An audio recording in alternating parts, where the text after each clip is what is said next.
Good day, ladies and gentlemen.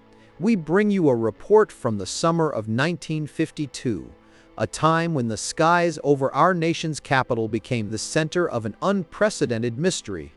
The question on everyone's minds: were we alone in the heavens above Washington, D.C.? The summer of '52 saw a remarkable surge in reports of unidentified flying objects across the nation.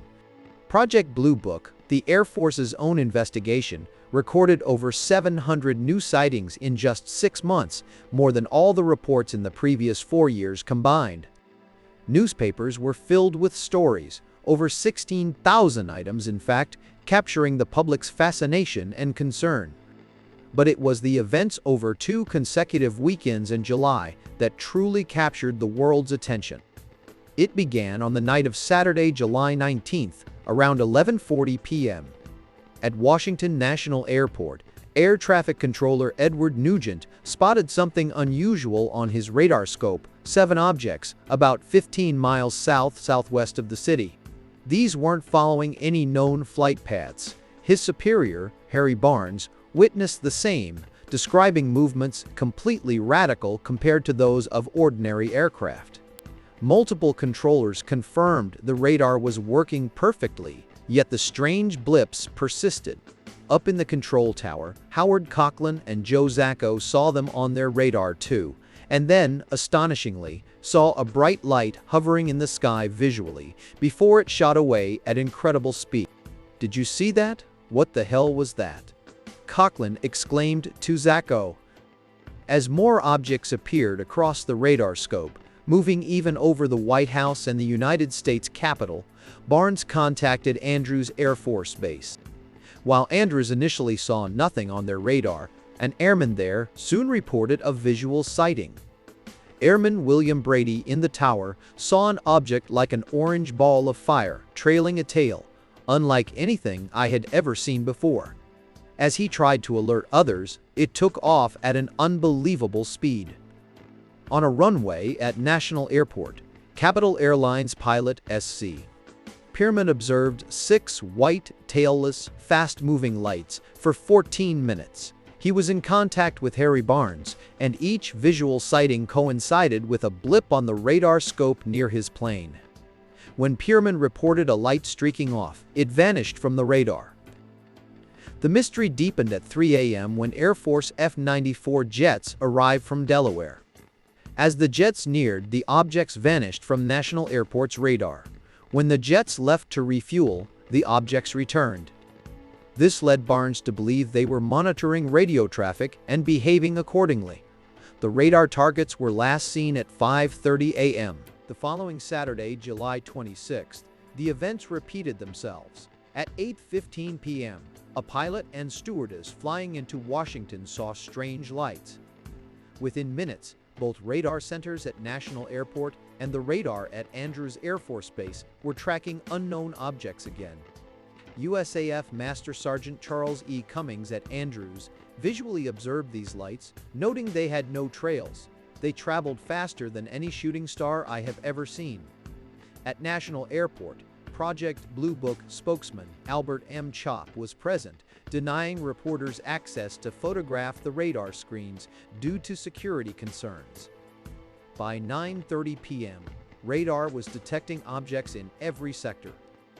These objects sometimes moved slowly, but at other times they reversed direction and moved across the scope at speeds calculated up to an astounding 7,000 miles per hour.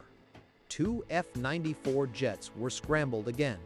While the flight leader saw nothing, his wingman, Lieutenant William Patterson, spotted 4 white glows all around him, unable to catch them despite being at maximum speed. Ground control, bewildered, didn't know what to tell him. After midnight on the 27th, Major Dewey Fournay of Project Blue Book and Navy radar specialist Lieutenant John Holcomb arrived at National Airport. Holcomb was informed of a temperature inversion over the city, a condition that can sometimes cause unusual radar returns. However, Holcomb felt the inversion wasn't strong enough to explain the good and solid targets they were seeing. Many present were convinced these were caused by solid metallic objects. The events of both weekends made front-page headlines nationwide. The public demanded answers. On July 29th, the Air Force held the largest Pentagon press conference since World War II. Major Generals John Samford and Roger Ramey, presented as the Air Force's top UFO experts, offered the official explanation. General Samford stated that while many reports came from credible observers, none were considered threats to national security. He explained the visual sightings over Washington as misidentified stars, meteors, or city lights.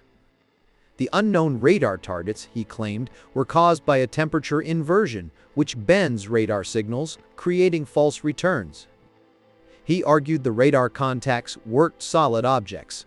Supporting this, the crew of a B-25 bomber vectored onto unknown targets by National Airport's radar saw nothing visually and later identified one target as a steamboat on the Potomac. Air Force Captain Harold May, who saw a changing light at Andrews Air Force Base, concluded it was a star distorted by the atmosphere. An Eastern Airlines flight told an object was behind them, saw nothing, and the radar target vanished when they turned. An analysis by the CAA's Technical Development and Evaluation Center supported the Air Force, concluding that temperature inversions were indicated almost every time unidentified targets were reported. Project Blue Book officially labeled the radar blips as false returns from inversion and visual sightings as misidentifications. Even later, skeptics like Donald Menzo and Philip Klass argued for the temperature inversion or mirage hypothesis, with Klass suggesting 1952 radar wasn't sophisticated enough and controllers might have been mistaken. However, not everyone agreed with the official explanation. Edward J. Ruppelt, director of Project Blue Book at the time, who frustratingly had trouble getting a car to investigate the sightings in D.C. initially, noted that radar and control tower personnel and even some Air Force officers he spoke to disagreed with the official stance. Michael Wertheimer, a researcher for the Condon Report years later, found that radar witnesses still disputed the Air Force's conclusion in 1966. As recently as 2002, former controller Howard Cochran maintained he was still convinced he saw a real object, stating he saw it on the screen and out the window. The events were serious enough to reach the highest office. Following the July 26, 27 sightings, President Harry Truman himself had his Air Force aide call Ruppelt for an explanation. President Truman listened in on the conversation, though he asked no questions directly. Ruppelt, still early in his investigation, mentioned the temperature inversion possibility, a theory he hadn't yet fully substantiated. The White House's concern underscored the gravity of the situation and the impact these unexplained sightings had at the highest levels of government during a time of heightened Cold War tension. The large press conference held by the Air Force just days later was seen by some as an attempt to quickly quell public and political anxiety. While the official explanation pointed to atmospheric conditions and misidentification, the multiple radar confirmations, visual sightings by experienced personnel, and the seemingly intelligent movements of the objects continue to fuel debate. The 1952 Washington, D.C. UFO flap remains one of the most intriguing and debated incidents in the history of unidentified aerial phenomena. Were they simply misidentified objects, or was something truly unknown traversing the skies over our nation's capital? The evidence, even decades later, leaves room for both questions and speculation. Thank you for watching. What are your thoughts on the 1952 Washington, D.C. sightings? Let us know in the comments below. And don't forget to subscribe for more explorations of the unexplained.